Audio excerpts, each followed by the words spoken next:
Hello everyone, today we have new video review, and as you can see, this time we are going to talk about fresh release from Brengun, and it comes in 1/72 scale. It's a Henschel HS126A1 Super Power, so that's the first box, and there will be also the second one. We will check it a bit later, but you can distinguish it by the kit number. So this one is 044 and the second boxing will be 045. So this is a completely new tooled release, and some of you might have followed it on the official Brengun Facebook webpage. And now we have a commercial sample, so it means that's the final shape of this kit. It will be sold just like what you will see in this video. So it will be interesting to check what is actually included inside and why it might be interesting for all fans of the German air aviation in World War II. So first of all, we have nice box art here, and here you can check comparison with my hand. It's not that big box, but let's not forget that this is a 1/72 scale aircraft.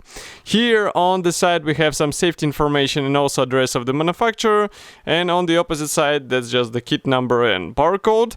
But on the rear side we have 4 marking options which are included here.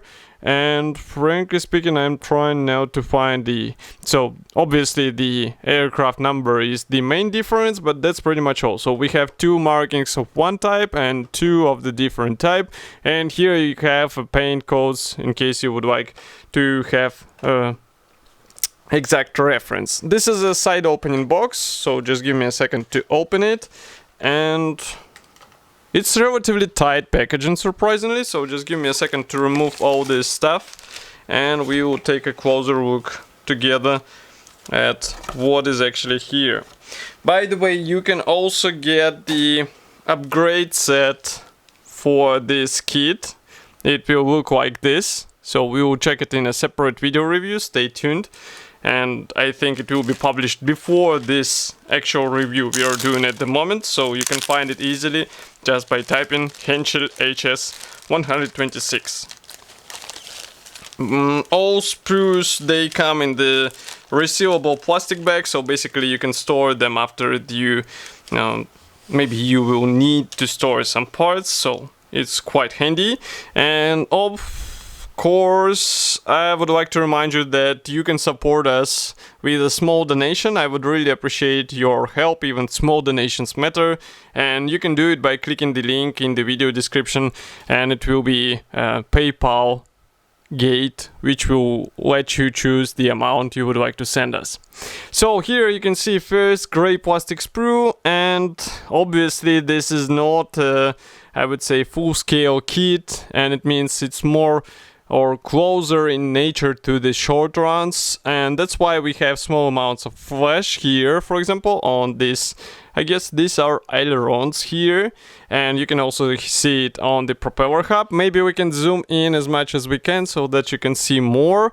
We have nice engine parts, and as you remember in the upgrade set we have some upgrades for the engine elements as well, and here you can check the propeller. Obviously all this flash stuff, it is solvable, easy to solve with sharp knives, so it's definitely not a huge problem.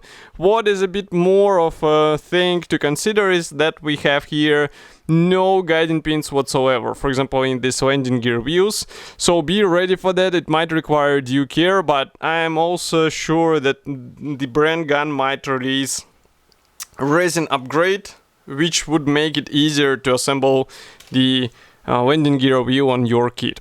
Next we continue with another plastic sprue. As you can see, it can fit completely into the video frame. We have external actually this is a bomb under the fuselage, it will be attached under the fuselage. We also have landing gear fairings, we have landing gear legs, wing struts, and some minor elements for the engine and also for external details. Again, molding quality looks fine by me. I would say that it's more than okay for experienced modelers. That's definitely not a stuff for beginners, so be sober, let's say, about your skills. Do not overestimate them. And here, by the way, you can note that we have at least some guiding pins for landing gear wheels, which will help you with the proper alignment. Okay. Next we have clear plastic sprue.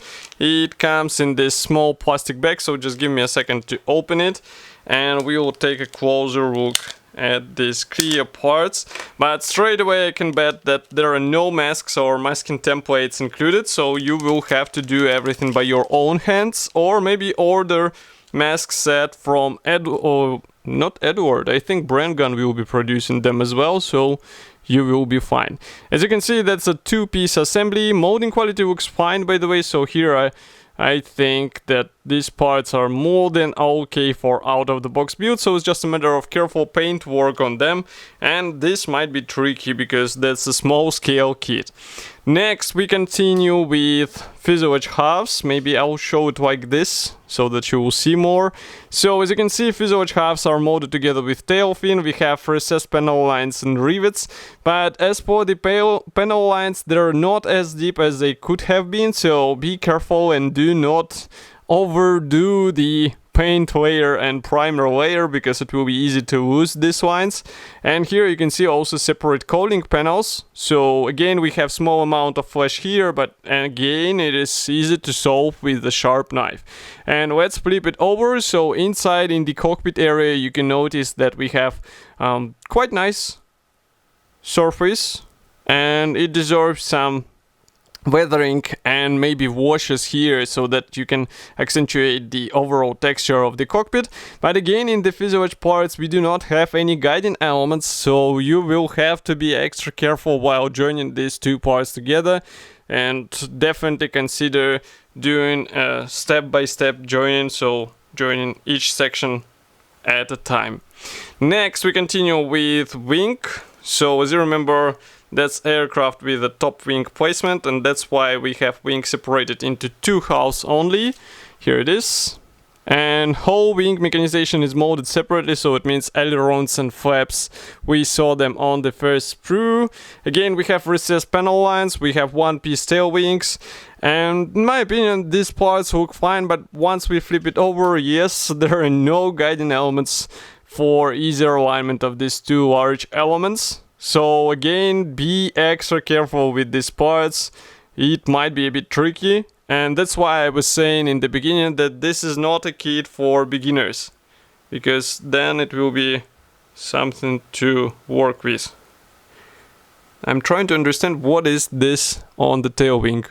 So if you are specialist in Henschel, definitely explain me what is this on the end, whether it should be there or not. As far as I remember, real aircraft does not have this thing, so we can classify it as a plastic flash. Next we have resealable plastic bag with decals and small PE thread. So just give me a sec. What do we have here? So first of all I will show you PE thread. It's unpainted PE thread, here it is. And it will be handy for external features as far as you can understand. It's not targeted at the cockpit. Cockpit features are copied with separate set, which I showed in the beginning. So if you would like to have some minor cockpit elements, you have to buy it as a separate PE set.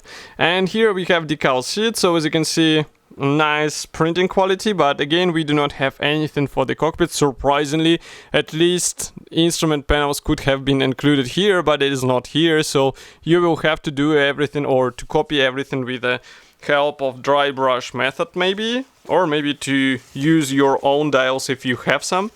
Next we continue with assembly manual. So this one is printed in black and white. There is no short history note on the first page. Straight away we are greeted with a parts map. As you can see, there is a parts numbers on this parts map, and let's open it.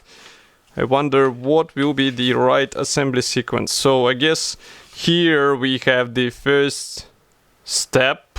So everything starts with an engine. Maybe we can zoom in a bit more. So as I said, everything starts with an engine, then we continue with the cockpit, and as you can see there is no decal, so you have just to paint the instrument panel. But maybe in 1/72 scale it will be fine, because that's the small model, but some modelers are really demanding on this, so especially considering the fact that we have open cockpit here on this aircraft. So I mean, easily visible through the canopy cockpit, so it would be a good idea to invest some time into painting and weathering, especially if you're not into spending extra money. Here we continue with machine gun and also some internal elements and seat for machine gunner. Next we install all this stuff into the cockpit house, we join them together. As you remember, there are no guiding pins.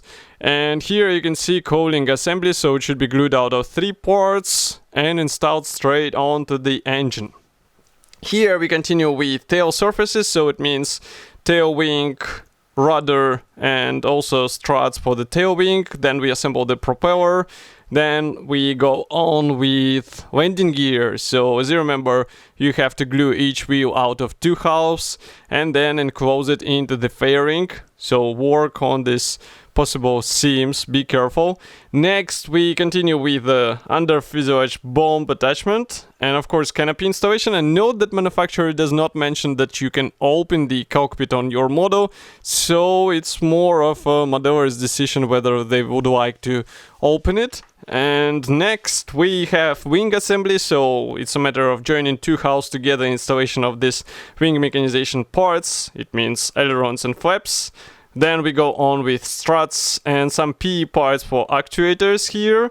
And then all this stuff goes on to the fuselage. Here you have to work on the right fitment, so it's definitely not a child work. So be careful and keep track of the right alignment.